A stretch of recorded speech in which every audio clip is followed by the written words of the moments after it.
Venez, venez, mesdames et messieurs, entrez pour voir mes belles histoires. Venez, venez, les petits et les grands, ouvrez les yeux tout grands. Il y a du mystère, des farces et des secrets, de la tendresse, des rires et des câlins. Avec les rêves, on va comme de rien dans les pays lointains. Venez, venez, mesdames et messieurs, entrez pour voir mes belles histoires. Venez, venez, les petits et les grands, ouvrez les yeux tout grands.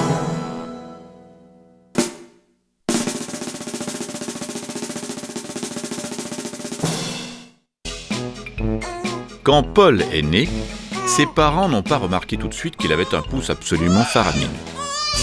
Ce pouce avait l'air d'un pouce de bébé, ni plus, ni moins. D'ailleurs, Paul tout entier ressemblait tout à fait à tous les autres bébés.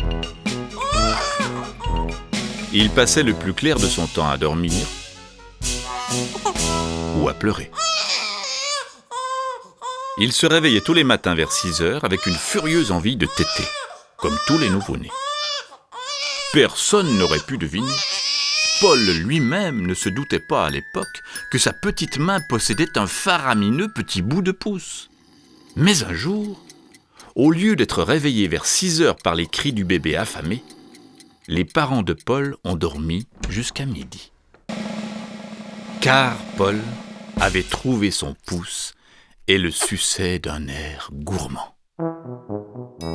À partir de ce jour, les parents de Paul furent bien contents de ce petit pouce-là.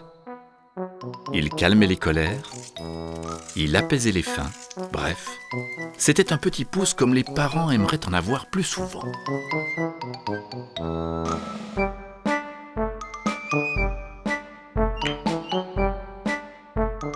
En grandissant, Paul continue de sucer son pouce. Mais son pouce commence à être trop connu, et des vieilles dames, dans les squares, ont bien envie d'y goûter.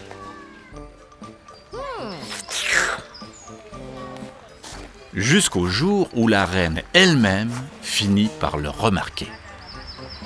Elle dit tout attendrie : « Mon Dieu, que ce petit pouce-là a l'air appétissant !» Les parents de Paul auraient dû être fiers. Pensez donc, la reine ? Eh bien, pas du tout. Tu nous as fait assez honte comme ça. Tu vas arrêter de sucer ce pouce-là. Tu es grand maintenant. Cesse de faire le bébé. Et du jour au lendemain, tout le monde se moque du pouce de Paul.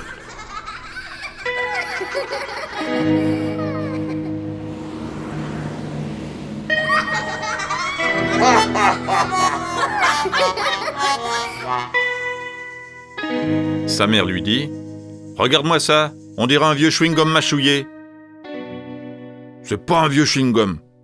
Quand je m'ennuie, c'est un faramineux faiseur de rêves. » Son père lui dit : « Tu pourrais te laver les mains avant de sucer ton pouce au moins. Lâche donc ce nid à microbes. » Ce n'est pas un nid à microbes. C'est un faramineux chasseur de chagrin.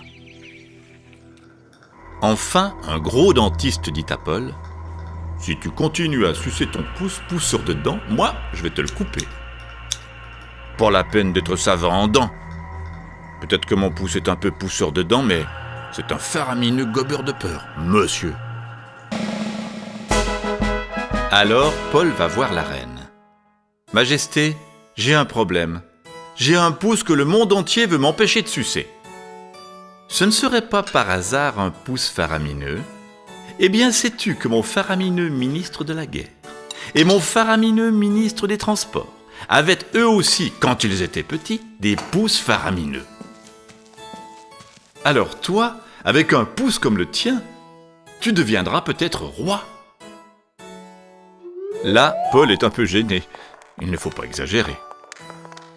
Puis, la reine ajoute : « Bien sûr, mes faramineux ministres n'ont plus le temps de sucer leur pouce aujourd'hui, car pour bien faire un métier, on a besoin de ses 10 doigts. »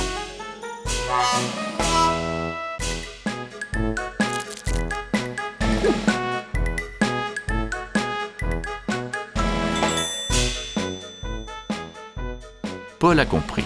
Il rentre chez lui et il explique à ses parents que plus tard, quand il sera roi, il aura besoin de ses 10 doigts, mais en attendant, il sucera encore un peu son pouce faramineux.